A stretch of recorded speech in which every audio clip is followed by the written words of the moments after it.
Então, dando continuidade à nossa exposição do livro de Marcos, hoje estaremos abordando Marcos capítulo 2, do versículo 13 ao versículo 17. 13 ao versículo 17.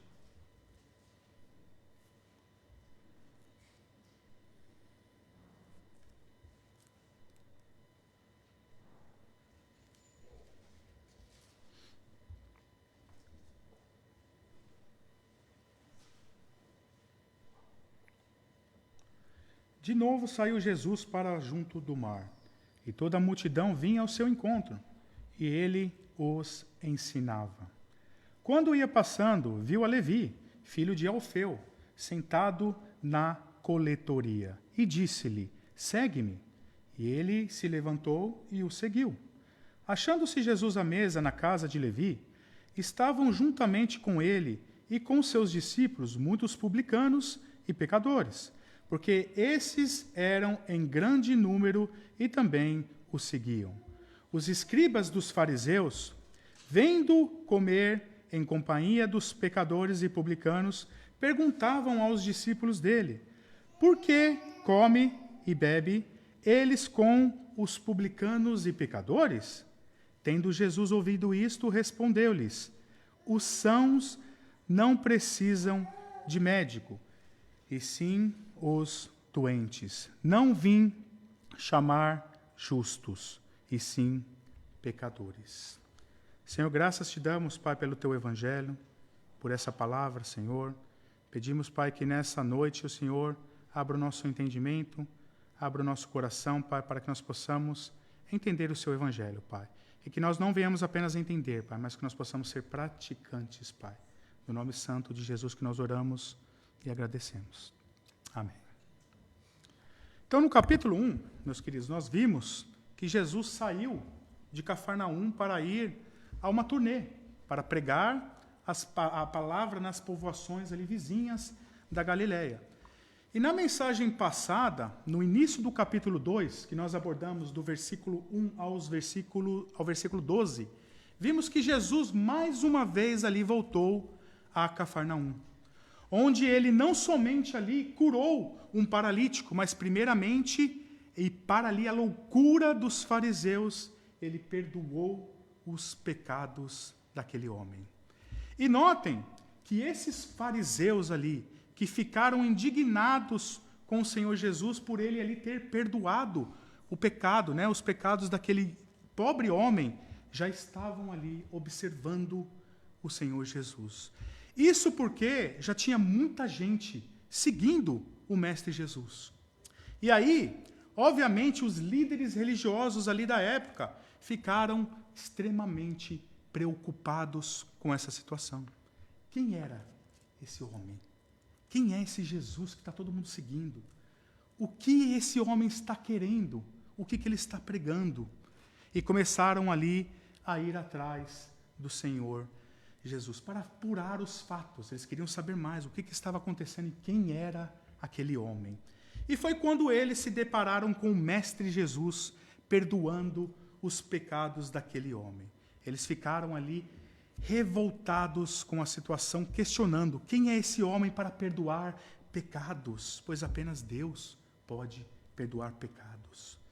E é nesse clima, exatamente nesse clima, que nós damos continuidade na exposição do texto aqui. A partir do versículo 13, os líderes religiosos estavam extremamente revoltados com o Mestre Jesus. Ou seja, na outra ocasião, Jesus tinha lhe deixado os fariseus furiosos porque ele perdoou os pecados do paralítico. E aqui, nessa passagem, nós vemos que, mais uma vez, o Senhor Jesus irá deixá-los furiosos. Agora, ele vai comer na casa de pecadores e publicanos. E aqui vemos o segundo registro de conflito entre fariseus e Jesus, que é registrado no Evangelho de Marcos. E nós aqui no versículo 13 e 14 vemos, vamos dar uma lida aqui, De novo saiu Jesus para junto do mar, e toda a multidão vinha ao seu encontro, e ele os ensinava. Quando ia ali passando, viu a Levi, filho de Alfeu, sentado na coletoria, e disse-lhe: segue-me.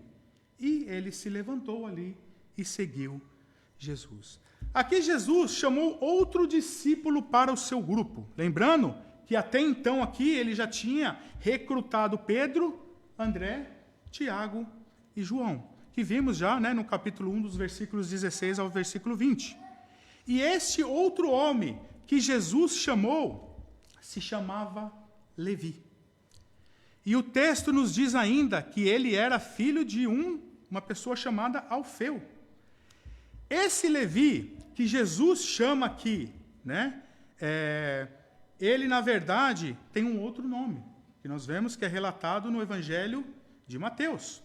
O próprio Mateus chama esse Levi de Mateus. Ele estava, na verdade, falando dele mesmo, no caso. Mateus escrevendo a mesma situação. Ele cita esse Levi com o nome de Mateus. Se nós olharmos em Mateus capítulo 9, no versículo 9, essa mesma história que estamos vendo aqui, diz o seguinte: partindo Jesus dali, viu um homem chamado Mateus, sentado na coletoria, e disse-lhe: segue-me. E ele se levantou e o seguiu. Então nós vemos no mesmo relato em Mateus 9:9 que esse homem é chamado de Mateus. No capítulo 3 de Marcos, mais à frente que nós veremos, vemos que esse Levi, ou Mateus no caso, foi escolhido pelo Senhor Jesus para fazer parte no caso do grupo dos 12 dele, né? No colégio apostólico. Então nós vemos que esse mesmo Levi aqui se trata do apóstolo Mateus, que escreveu o Evangelho de Mateus. Outro fato interessante que vemos aqui no versículo 14 é que Mateus estava sentado na coletoria de impostos. Isso porque ele era um cobrador de impostos, que eram chamados, no caso, de publicanos. O lugar aqui onde Levi estava sentado, provavelmente, não era um edifício, mas uma pequena barraca erguida ali, um dos caminhos ali movimentados de Cafarnaum, ali. Provavelmente ali perto da zona comercial de Cafarnaum. Como nós já mencionamos, né, anteriormente, Cafarnaum era um grande centro da indústria de pesca e era um lugar muito estratégico ali, no caso, para um cobrador de impostos se estabelecer. E ser cobrador de impostos era uma profissão muito odiada pelos judeus. Isso porque eles eram submetidos a impostos opressivos ali pelo Império Romano. E os cobradores de impostos, eles tinham cotas. E uma vez que o cobrador de impostos conhecesse a sua cota, ele ali trabalharia, ali no caso, em regime de comissão. E os impostos funcionavam da seguinte forma, por cabeça, né? A partir de uma certa idade, todos os homens ali tinham que pagar impostos. E, no caso, as mulheres eram isentas. Olha que maravilha, as mulheres não precisavam ser cobradas dos impostos. E haviam também outro tipo de impostos, né? Impostos sobre vendas e lucro dos negócios que eles tinham. No caso, os cobradores, eles coletavam os impostos, eles guardavam a sua comissão, passavam o restante para Herodes, que passava uma parte ao Império Romano. Esse era exatamente o sistema como funcionava ali na época. E tais publicanos ou cobradores de impostos, eles tinham uma reputação de serem agressivos. Eles costumavam aumentar muito os impostos, e às vezes alguns deles até dobravam o valor ali, e assim oprimir o povo. Tudo em nome de grandes comissões. Por isso que os cobradores de impostos eram pessoas normalmente ricas. Vemos também um caso de um outro publicano no Novo Testamento, Zaqueu, que também era um homem rico. Se nós lemos em Mateus 19:8, quando Jesus chamou Zaqueu, ele disse: Mestre, darei metade da minha fortuna para os pobres e restituirei 4 vezes mais se eu tenho cobrado impostos a mais. Indicando ali, no caso, 2 coisas ali. Que eles eram ricos porque eles tinham fortunas e também que indica que eles cobravam impostos a mais. E os judeus que se tornavam cobradores de impostos eram considerados o pior dos piores dos traidores. Eles tinham que desistir da sua identidade judaica, seu status social e da sua participação na sinagoga. Eles eram vistos ali como uma grande desgraça aos olhos das famílias. E, além disso, qualquer um que tratasse um cobrador de impostos como um amigo, ele era considerado também impuro. Ou seja, se você fosse amigo de um cobrador de impostos, você também era considerado uma pessoa impura. Assim, foi extremamente escandaloso quando Jesus caminhou até a banquinha de impostos de Levi e disse-lhe: segue-me. Meus queridos, isso foi algo totalmente fora da curva. Era totalmente impensável que Jesus iria selecionar um cobrador de impostos para fazer parte do grupo dos seus discípulos. Nós vimos no capítulo 1 que foi escandaloso Jesus ter tocado em um leproso. No caso, era infinitamente mais escandaloso ele ter convidado um cobrador de impostos para segui-lo. Ali, os religiosos de plantão ficaram furiosos, ficaram doidos com o Senhor Jesus. Mas uma coisa interessante que nós vemos, Jesus não hesitou em chamá-lo. E é muito interessante isso. Aqui vemos também, meus queridos, um chamado eficaz e irresistível. Sempre, se nós olharmos na Bíblia, quando Jesus chamou, só existiu uma resposta: sim, Senhor. Jesus chamava e a resposta era sempre sim. Sempre que Jesus chamava os seus escolhidos, eles foram. Quando ele chamou Pedro, ele foi. Quando ele chamou André, ele foi. Quando ele chamou Tiago, ele foi. Quando ele chamou João, como já vimos, ele foi. E aqui ele chama Levi, e ele também foi. Uma vez, eu vi uma moça indo contra a doutrina da graça irresistível, dizendo que não é assim, não. Que Jesus, na verdade, ele é um cavaleiro que sempre pede licença para onde ele chega. Ele sempre pede licença, né? Na verdade, meus irmãos, é até um discurso bonitinho esse, né? Um discurso muito bonitinho, mas não tem nada a ver e não se assemelha em nada com o Jesus soberano que nós encontramos nos evangelhos. Quando ele chamou Paulo, que nós vemos em Atos capítulo 9, e Paulo ali ele estava totalmente confuso, dizendo ali: quem és tu? Né? E Jesus respondeu: eu sou Jesus a quem tu persegues. E o que Jesus falou para ele? É muito interessante o que Jesus responde para Paulo. Duro é para ti recalcitrar contra os aguilhões. Isso aqui foi impressionante que Jesus disse para ele. Recalcitrar quer dizer resistir. Os aguilhões que Jesus se refere, no caso é o espeto de aço, de ferro, que eles batiam no animal para a carroça andar. Essa foi a resposta de Paulo. Jesus diz a Paulo: duro coisa é recalcitrar, resistir contra os aguilhões. Né? E ali ele ainda meteu uma cegueira em Paulo. Vai ficar cego.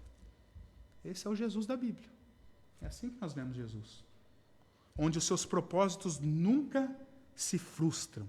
E é sempre um chamado eficaz do Senhor Jesus quando ele escolhe alguém. Desculpe, irmãos, mas enquanto muita gente imagina um Jesus, como eu sempre falo, fraquinho, que nada se assemelha com o Jesus da Bíblia. O cristão genuíno, na verdade, ele agradece pela graça irresistível do chamado do Senhor Jesus. Graças a Deus que um dia Deus quebrou os nossos corações e nos chamou. Graças a Deus por isso. Nós devemos agradecer. Irmãos, entendam uma coisa. O homem, por natureza, é inimigo de Deus. Ele é inimigo de Deus. O homem natural lá fora, ele por natureza, ele não quer Deus. E ele vai continuar não querendo Deus até que Jesus chame com a sua graça irresistível. Aqui no caso, se Jesus não chamasse Mateus, ele nunca viria. Se Jesus não chamasse Levi aqui, ele continuaria sendo um cobrador de impostos. Se Jesus não chamasse Pedro, se Jesus não chamasse André, eles continuariam ali pescando, irmãos. Continuaria pescando.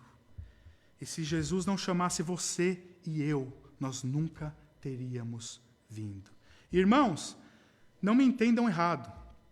Tem muita gente dentro de igrejas que nunca tiveram um encontro com Jesus. Como que eu sei disso? É muito simples. Você tem mudado de vida? Você realmente mudou a sua vida? E continua perseverando em novidade de vida? Se sim, né? Você continua perseverando, lendo a Bíblia, orando, buscando o Senhor sem cessar.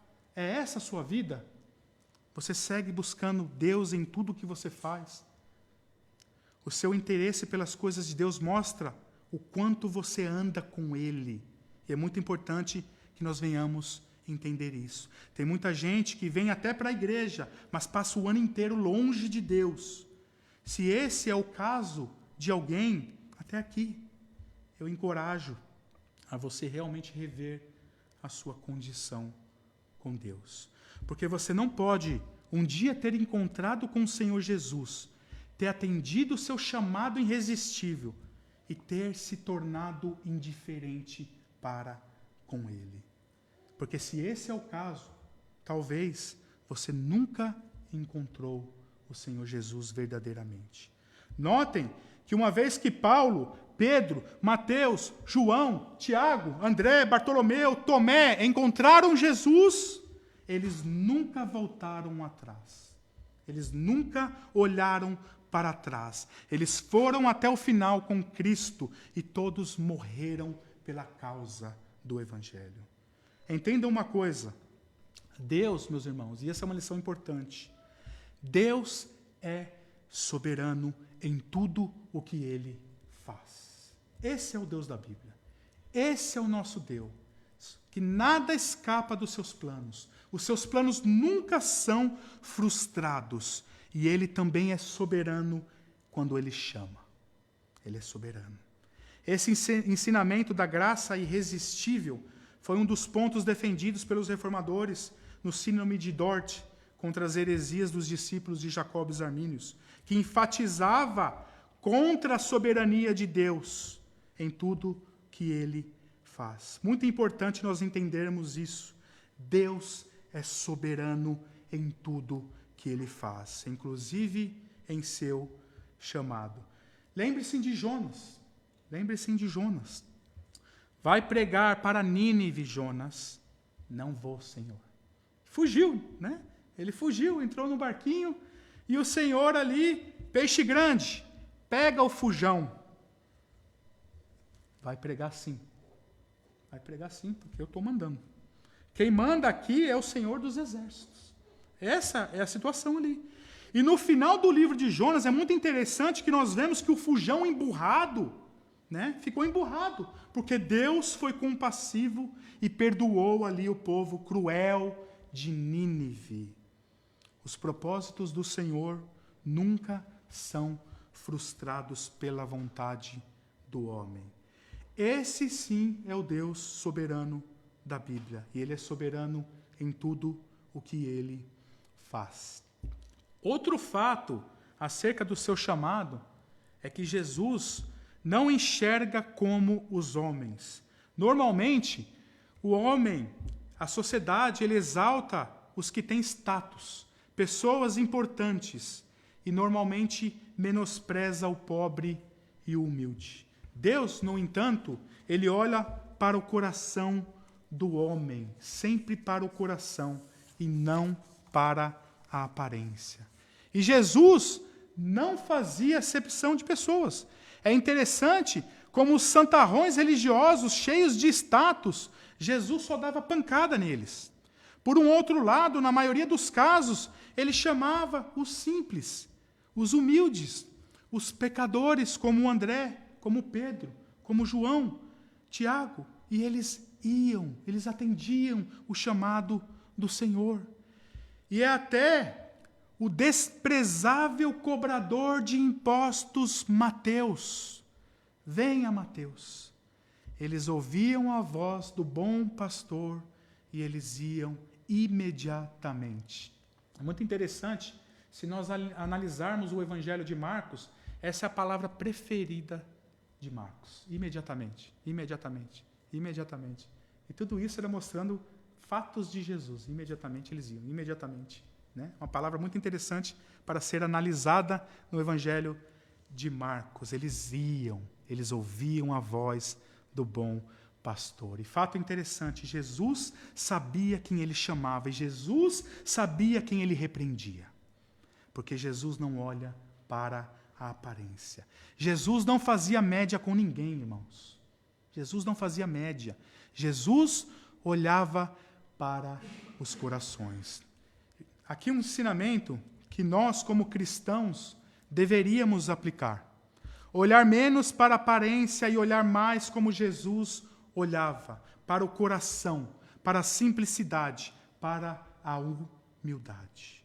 Não com os olhos da religião ou com soberba, como os fariseus faziam, mas olhar com os mesmos olhos puros e santos do nosso Senhor Jesus. Eu quero colocar duas situações aqui, irmãos, para nós pensarmos nessas situações, que elas são bem reais, na verdade.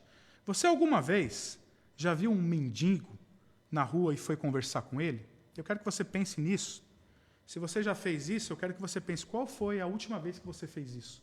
Que você viu uma pessoa necessitada na rua e você abordou essa pessoa para falar de Cristo para ela. Segunda situação. Você já encontrou alguém famoso na rua? Qual foi a sua reação? Quando um artista famoso estava ali passeando, talvez num shopping center, né?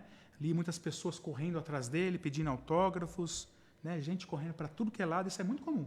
Quando um artista está num lugar, é isso que nós vemos. Agora, um mendigo no shopping center, na verdade, as pessoas acham até um absurdo. O que ele está fazendo aqui? Que absurdo, o que esse mendigo está fazendo no shopping center? Baseado no que nós vemos na Bíblia, com essas duas situações, se Jesus visse alguém famoso, ou se Jesus visse alguém necessitado, precisando de ajuda, olhando para o Evangelho, meus queridos irmãos, para qual caso você acha que Jesus daria atenção? Jesus, eu sei muito bem quem ele daria atenção.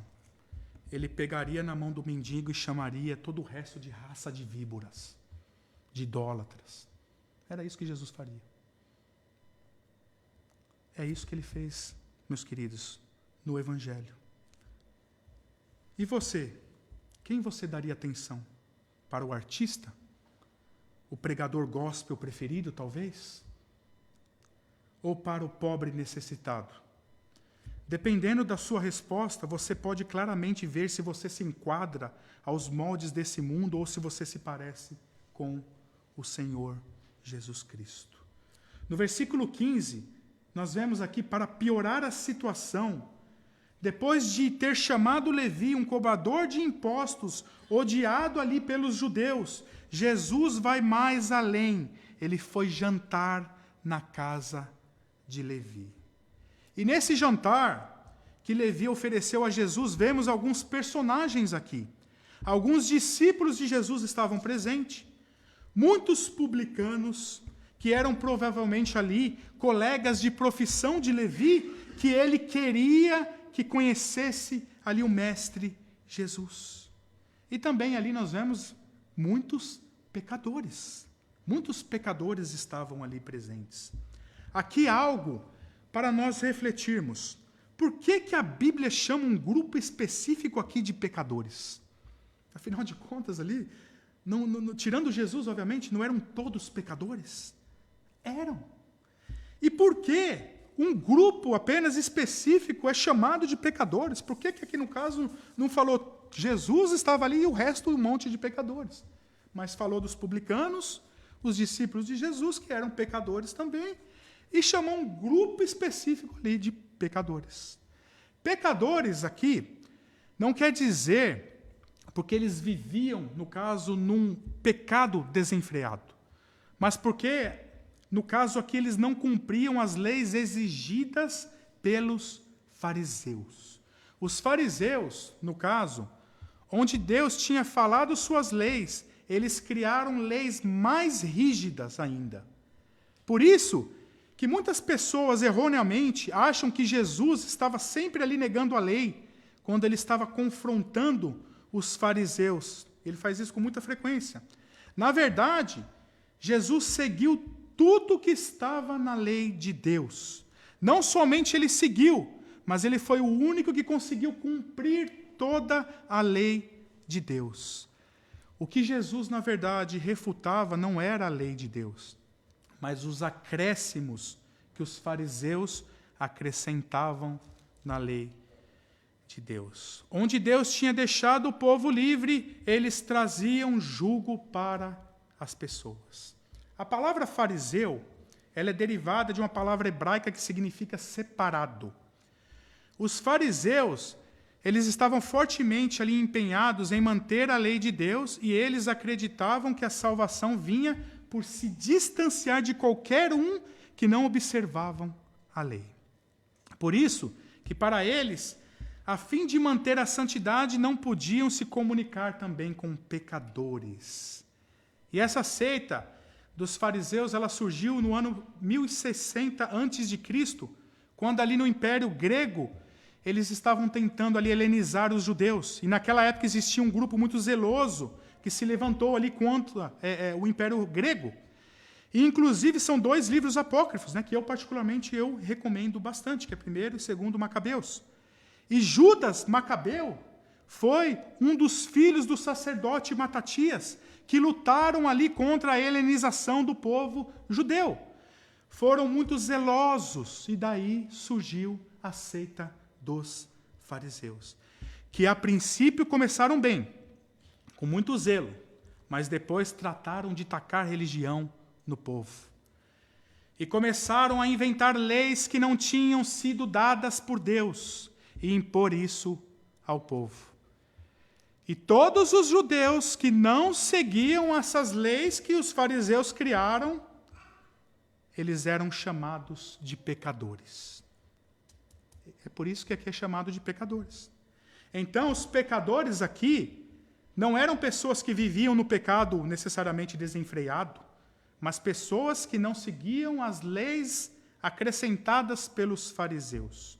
Por isso que quando eles viram que Jesus estava comendo com eles, eles ficaram furiosos e disseram aos discípulos: como é que ele come e bebe com os cobradores de impostos e pecadores, e com os que não seguem as leis que nós fariseus instituímos? E aqui temos um fator cultural e social da Ásia muito interessante e relevante para nós entendermos. Você convidar alguém para ir na sua casa e comer com tal pessoa tinha um grande significado naquela época. As pessoas só convidavam para ir em suas casas e comiam com as pessoas que elas tinham amizade profunda. Por isso que João, em sua 2ª carta, diz ali aos falsos missionários que estavam indo nas casas dos irmãos pregar heresias, João diz: não recebei eles em casa, né? E ele diz o porquê: porque senão vocês se fazem cúmplice deles. Ou seja, se você convida um pecador para a sua casa, você concorda com o estilo de vida dele. E se você convidasse ali um cobrador de impostos, traidor dos judeus, você estaria ali concordando com ele, ali naquele contexto. Ou seja, nessa cultura asiática antiga, você só convidaria alguém para ir na sua casa se essa pessoa compartilhasse dos mesmos ideais que você. Isso porque, se você fizesse isso, isso abalaria a sua reputação. Se você convidasse para comer a sua casa naquela época, você certamente só convidaria pessoas que você conhecia, amigos íntimos. A nossa cultura, por um outro lado, é diferente. Por exemplo, se você começar a trabalhar numa empresa hoje e uma pessoa vê, você está sozinha aí, vamos almoçar ali comigo? Você vai, sem problema nenhum. E o fato de você almoçar com uma pessoa desconhecida que você mal conhece, isso não quer dizer que você tem um vínculo com ela. Então, para a nossa cultura dos nossos dias, não tem nada a ver. Né? Como eu disse o exemplo aqui, se você almoçar com uma pessoa que você mal conheceu, isso não quer dizer muita coisa para a nossa cultura. Já na Ásia Antiga, isso representava intimidade total. Por isso que os fariseus ficaram extremamente escandalizados quando eles viram Jesus comendo com os publicanos e com os pecadores. Quando Jesus ouviu sobre a queixa deles, ele respondeu no versículo 17, os sãos não precisam de médico, mas sim os que estão doentes. Eu não vim chamar os justos, mas os pecadores ao arrependimento. Imagina se nós estivéssemos fisicamente doentes e fôssemos no hospital buscar tratamento. E quando nós chegássemos lá, o médico recusasse o atendimento, dizendo que ele não trata de doentes, mas apenas de pessoas saudáveis. Isso não faz sentido algum. Um hospital onde o doente busca ajuda, mas eles não tratam de pessoas que não, pessoas doentes, né? E essa foi a resposta de Jesus. Eu vim buscar os doentes. Eu vim buscar os necessitados. E isso porque quem está bom não precisa de médico. Jesus, na verdade, ele foi aqui um tanto irônico, aqui quando ele disse aos escribas e fariseus, eu não vim chamar os justos, mas os pecadores ao arrependimento. A implicação é que esses próprios líderes religiosos, eles precisavam se arrepender de seus pecados. Eles eram mais doentes, na verdade, do que todos. E todo o tempo pensando que não tinham necessidade de um médico. Porque eles eram santarrões religiosos e eles confiavam na própria justiça. Aqui, irmãos, vemos até os fariseus, os doutores da lei, que alegavam ali, no caso, saber tudo sobre a lei. Eles também precisavam do médico Jesus. Ou seja, o achar que você é grande, sabedor de tudo, e que você não precisa de cura, isso, na verdade, é pior do que o doente que reconhece. Porque o doente que reconhece e busca Jesus, ele encontra Jesus. Mas o soberbo, cheio de conhecimento, que não tem pecado, o santarrão, o ungido, como eles falam nos nossos dias de hoje, esse é igual os fariseus, que o próprio Senhor Jesus disse que vendo não veriam, ouvindo não o escutariam, isso porque os corações deles estavam duros, endurecidos. E Jesus aqui nos diz, eu vim buscar doentes. Um princípio muito importante aqui.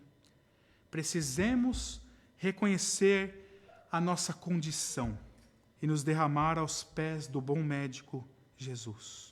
Você reconhece a sua condição?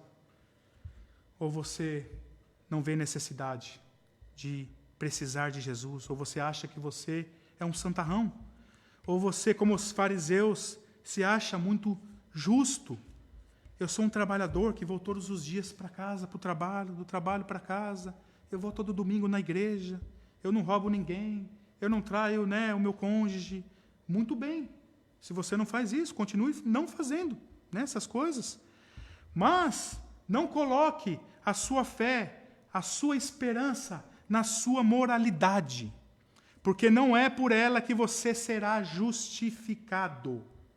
Na verdade, não é por nada que você possa fazer. Somos justificados pelo que Jesus fez. E esse mesmo Jesus nos diz para não sermos hipócritas como os fariseus, mas nós devemos reconhecer que nós precisamos dele. Notem que nesse relato de Marcos não temos um fato que Mateus lembrou e escreveu em seu relato. Em Mateus 9, no versículo 13, após ele dizer que não são os sãos que precisam de médico, mas os doentes, Mateus acrescenta algo, né? Jesus faz uma citação de Oséias 6,6, e Mateus lembrou disso, que diz: ide, porém, e aprendei o que significa misericórdia quero e não holocausto, pois não vim chamar justo, mas pecadores ao arrependimento. Jesus acrescenta: misericórdia quero e não sacrifício. Em outras palavras, eu quero coração e não religião. Sabe o que me parece? Que o homem, ao longo da história, nunca aprende, se nós estudarmos a história do cristianismo. Os fariseus eram religiosos e não ouviam Jesus. A igreja, ao longo dos séculos, foram se afastando dos ensinamentos de Jesus. E a igreja dos nossos dias continua no mesmo caminho. Parece que o homem, no caso, nunca aprende. O homem sempre cometendo o erro de achar que ele é justo o suficiente. Vou ser muito sincero, o que eu mais vejo nos nossos dias são pessoas que acham que são santarrões e que eles anulam o sacrifício de Cristo na cruz. O povo, meus irmãos, acha que é bonito ser religioso. Por isso que eles idolatram pastores religiosos que seguem essas práticas. E o sucesso desses pastores é medido por quão cheia a igreja está. Eles enchem a igreja de entretenimento, de coisas mundanas, para encher a igreja de pessoas mundanas, e o ministério deles é um grande sucesso. Na verdade, é um grande fracasso. É por isso que eu amo as cartas do apóstolo Paulo, porque com Paulo o ministério é sempre Cristo. Não tem outro assunto com o apóstolo Paulo. Meus queridos, imitem o apóstolo Paulo. Não perca o tempo seguindo homens e tradições de homens como os fariseus faziam. Não perca o seu tempo seguindo religiões de homens. Sigam a Cristo.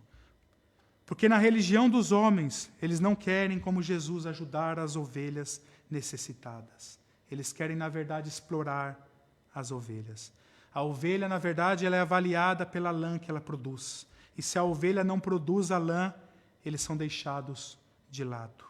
Agora, a ovelha sã, que não dá trabalho, que dá lucro, essa sim tem exclusividades em muitas igrejas dos nossos dias. Infelizmente, em grande parte das igrejas onde se prega essa maldita teologia da prosperidade, os pastores e líderes agem como os fariseus. Exatamente como os fariseus agiam aqui. E pior ainda, é que seguem esses homens que devoram as ovelhas. Assim, muitos que não são ovelhas, mas bodes, gostam de lobos. Lobos que sugam, assaltam, roubam e devoram as ovelhas. Precisamos, meus queridos irmãos, de médicos como Jesus. O bom médico que se associa com pessoas necessitadas. E eu gostaria de finalizar e reforçar que devemos confiar somente em Jesus. E não devemos colocar a nossa confiança em nós mesmos, na religião ou em homem algum. Não devemos seguir homens, irmãos. Não devemos seguir o exemplo dos fariseus, mas reconhecer quem somos. O Senhor Jesus ilustra muito bem com a parábola em Lucas capítulo 18, do versículo 9 ao versículo 14, e eu gostaria de terminar lendo. Lucas capítulo 18, do versículo 9 ao versículo 14, falando sobre alguns que confiavam em si mesmo, que eram justos demais e viam os outros com desprezo.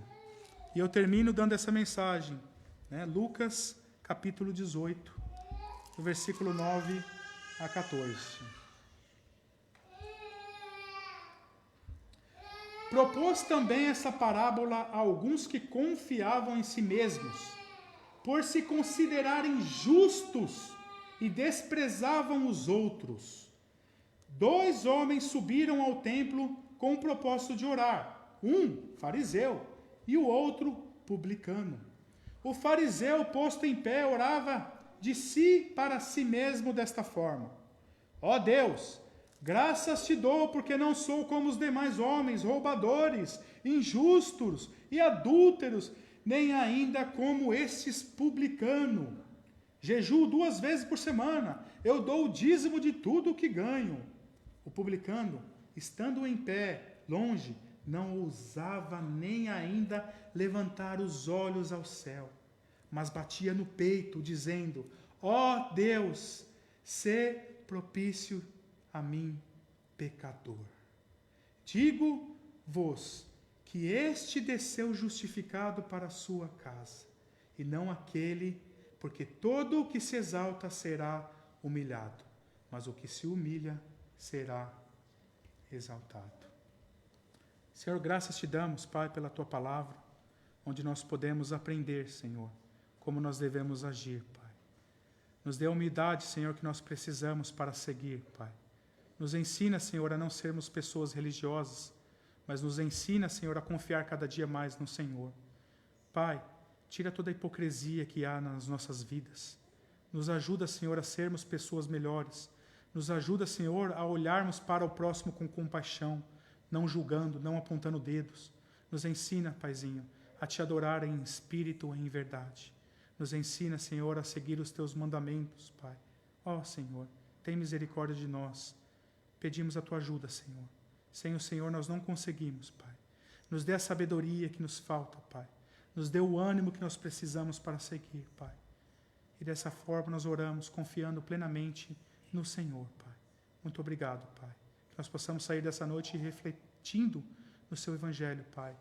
Pensando em mudar cada vez mais para a honra e glória do seu santo nome, que nós oramos e agradecemos. Amém.